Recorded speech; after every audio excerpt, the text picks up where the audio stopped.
La pregunta que surge muchas veces es que, bueno, está bien, el Islam es una religión y los musulmanes creen en esa religión y aceptan a los demás profetas también, pero ¿por qué la necesidad, pues, de la revelación del Sagrado Corán y el advenimiento del profeta Muhammad sallallahu alaihi wasallam? ¿Por qué los textos antiguos sagrados no son suficientes hoy en día para guiarnos hacia Dios? ¿Por qué la necesidad ahora de creer en otra religión, en aceptar otro profeta? Pues en cuanto a esto, um, es importante saber que, bueno, siendo la creación de Dios, es necesario para nosotros aceptar todos los profetas enviados por Dios. Pues si Dios principalmente si ha enviado un profeta, otro profeta para nuestra época, obviamente ha enviado ese profeta según las necesidades de la época. Y si Dios realmente ha enviado el profeta Muhammad sallallahu alaihi wasallam, pues para nosotros, siendo su creación, es obligatorio para los seres humanos aceptar ese profeta. Pues debemos de confiar en la sabiduría de Allah, que sí, si envió un profeta, ciertamente es por alguna razón. Pero además de eso, cuando entramos más en el tema, lo que encontramos, un aspecto de eso, es que los libros anteriores y las enseñanzas que anteriormente fueron reveladas no quedaron en su forma original hasta hoy.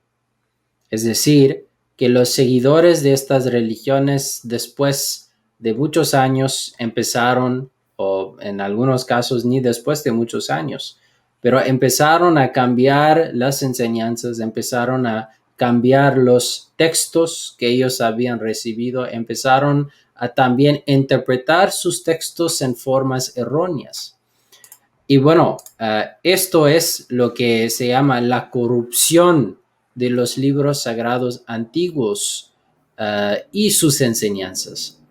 Y bueno, el Sagrado Corán habla acerca de esto y esto es una razón de por qué el Sagrado Corán fue revelado. Pues es porque las enseñanzas puras de los profetas anteriores y las enseñanzas puras de sus libros sagrados no quedaron en sus formas originales y por lo tanto las religiones antiguas ya no pueden guiar sus seguidores de forma correcta hacia Dios.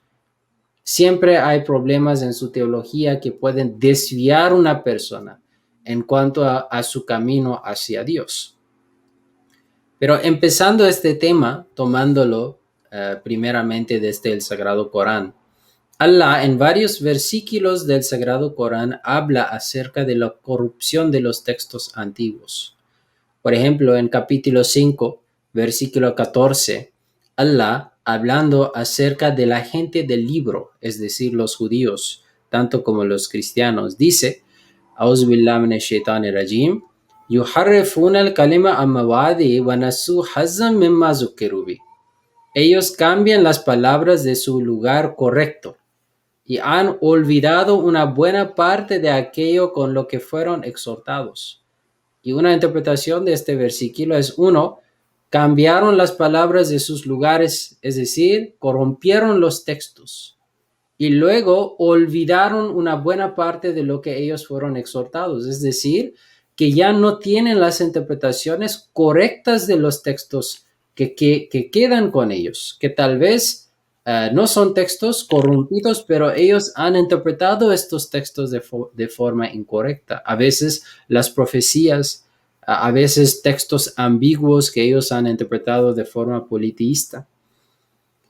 En otro versículo del Sagrado Corán, Allah dice que esto no debe de asustar a nadie, no debe de asombrar a nadie. Esto, el aspecto de la corrupción de los textos antiguos, es parte del proceso de la revelación realmente. Es decir, que anteriormente Dios revelaba enseñanzas a sus profetas, los pueblos recibían esas enseñanzas, pero luego el pueblo mismo cambiaba las enseñanzas de sus profetas.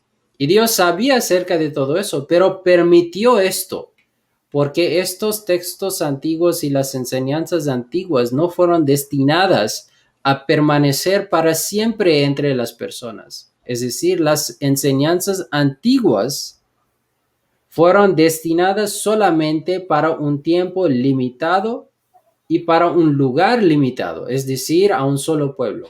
Y por lo tanto, cuando la gente cambió las enseñanzas, Dios envió otro profeta para corregir los cambios y también para dar a estos pueblos mejores enseñanzas. Es decir, que también hubo un aspecto de la evolución de estas enseñanzas. Pero tomando en cuenta el Antiguo y el Nuevo Testamento, que la mayoría de las personas en América Latina utilizan o creen en estos textos, y muchos de ellos creen que estos textos han permanecido en su forma original hasta hoy, desde el momento de que fueron escritos originalmente. Me gustaría presentar algunas referencias que demuestran, sin duda, que estos textos, en la forma en la que existen hoy, no representan los textos originales en absoluto. Muchas personas piensan que el Pentateuco, es decir, los primeros cinco libros del Antiguo Testamento fueron escritos por el profeta Moisés, que Moisés recibió y escribió los primeros 5 libros del Antiguo Testamento. Sin embargo, cuando leemos el Deuteronomio, capítulo 34, versículos 5 hasta 6, dice: y ahí murió Moisés, siervo del Señor, en la tierra de Moab, conforme a la palabra del Señor. Y él lo enterró en el valle, en la tierra de Moab, frente a Bet Peor, pero nadie sabe hasta hoy el lugar de su sepultura. Si Moisés escribió Deuteronomio, ¿cómo es que escribió acerca de su muerte? ¿A quién se refiere? Pero nadie sabe hasta hoy. Es decir, que esta frase fue escrito mucho después de la muerte de Jesús, de Moisés. Y por eso este autor estaba diciendo que hasta hoy nadie sabe dónde fue enterrado. En Jeremías capítulo 8, versículo 8, se dice que cómo pueden decir que somos sabios y la ley del Señor está con nosotros cuando la ha cambiado en mentira la pluma mentirosa de los escribas. Es decir, que este versículo de la Biblia nos está diciendo que las plumas de las escribas han cambiado lo que es el texto original de Dios. Y entre esto también se puede presentar muchos versículos que demuestran las contradicciones entre los varios libros del Antiguo Testamento, pero esto elongaría mucho lo que es la conversación. Llegando al Nuevo Testamento encontramos que los textos antiguos del Nuevo Testamento no fueron escritos por Jesús, fueron escritos por otras personas, y hay mucha discusión, mucha diferencia de opinión acerca de quiénes fueron estos autores y su autoridad en cuanto a escribir la historia de Jesús. Pero lo que sabemos, un aspecto de eso, es que sea lo que sea, o quienes sean los que sean los autores originales de estos textos, no fueron escritos bajo la autoridad de Jesús. Jesús mismo no escribió estos manuscritos antiguos, y además estos manuscritos antiguos fueron escritos en griego cuando los primeros seguidores de Jesús no fueron griegos, ellos fueron palestinos, ¿no? Judíos. Además, estos manuscritos no han quedado en su forma original. Me gustaría presentar algunas referencias de eso, empezando desde Mateo. En Mateo capítulo 17, versículo 21 se dice: pero esta clase no sale sino con oración y ayuno, refiriéndose a los demonios. Jesús está diciendo: esta clase de demonio no sale sino con oración y ayuno. Los mismos eruditos cristianos hoy en día dicen que este versículo, Mateo 17, versículo 21, no existe en los manuscritos más antiguos que tienen con ellos. Es decir, que esto es una adición que se hizo después en algún momento. Llegando a Marcos, vemos que en Marcos los versículos 9 hasta 20, estamos hablando de 11 versículos, los últimos 11 versículos de este capítulo no existen en los manuscritos más antiguos de Marcos. Y estos versículos hablan acerca de la aparición de Jesús después de su supuesta resurrección a María Magdalena, la aparición a dos discípulos, la gran comisión y la ascensión de Jesús hacia los cielos. Estos versículos no existen en los textos más antiguos, es decir, que fueron añadidos después por alguna razón, por algún autor. Luego llegando a Lucas, también vemos lo mismo. Lucas capítulo 22, versículos 43 hasta 44, donde dice que entonces se apareció un ángel del cielo que lo fortalecía y estando en agonía oraba con mucho fervor y su sudor se volvió como gruesas gotas de sangre que caían sobre la tierra. Pues muchos de los antiguos padres de la iglesia y otras personas que interpretaban la Biblia encontraron muchos problemas con este versículo porque habla acerca de gruesas gotas de sangre. Pero además de eso, estos dos versículos no existen en muchos de los manuscritos antiguos. Es decir, que esto fue también probablemente una adición que se hizo después. ¿Por cuál razón? Bueno, podemos imaginar. Hay razones teológicas. Existía mucha polémica en esta época también y las personas, los varios cristianos, tratando de comprobar o demostrar la veracidad de sus propias interpretaciones, parece que incluían estos versículos en los textos para tratar de comprobar sus posturas acerca de ciertos aspectos teológicos.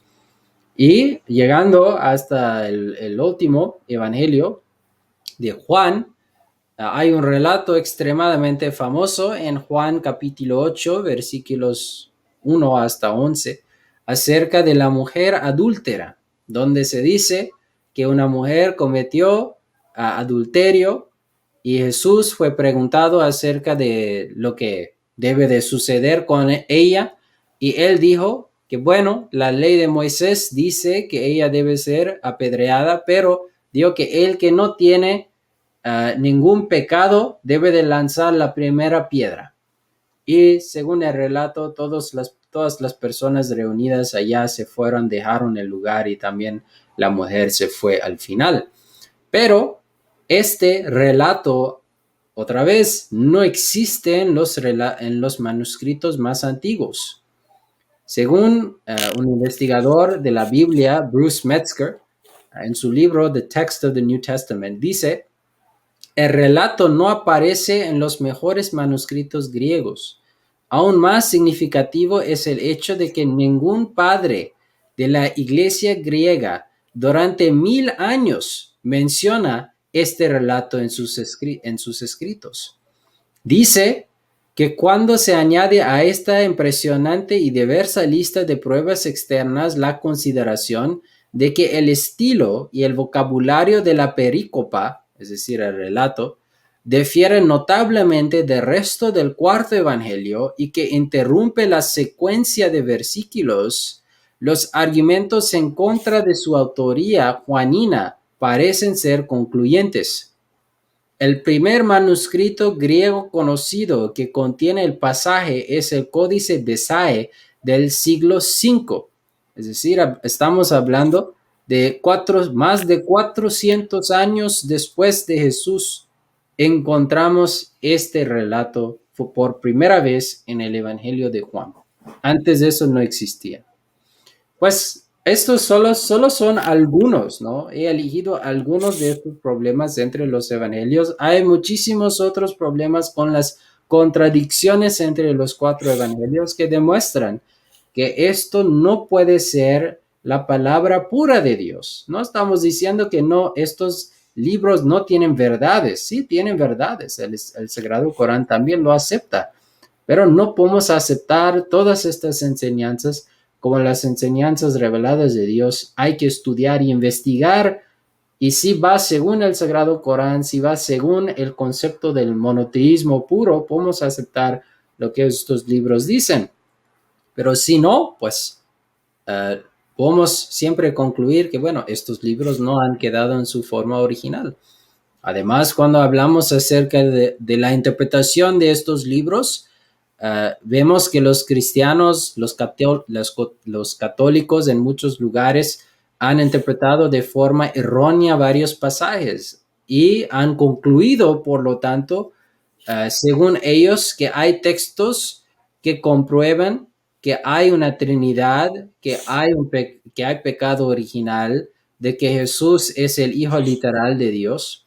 Pero el Sagrado Corán también aclara todo esto. Por ejemplo, dice que donde los cristianos lean que Jesús fue llamado Hijo de Dios y lo interpretan literalmente, el Sagrado Corán explica que lo que ellos llaman, los que ellos llaman los hijos de Dios, realmente son sus siervos. Es decir, que las personas cercanas a Dios se llaman los hijos de Dios en el Antiguo Testamento y en los manuscritos antiguos. Bueno, en el Antiguo Testamento se dice lo mismo, que los hijos de Dios son los profetas, son las personas piadosas. Jesús mismo utilizaba esta terminología para referirse a sus seguidores, a los piadosos. Pues esto es la mala interpretación también que se daba a los textos antiguos que llevaba a las personas hacia shirk, lo que es atribuir copartícipes a Dios, lo que es el peor pecado ante los ojos de Dios. Pues por lo tanto, Allah, en parte para rectificar estos problemas, reveló el Sagrado Corán.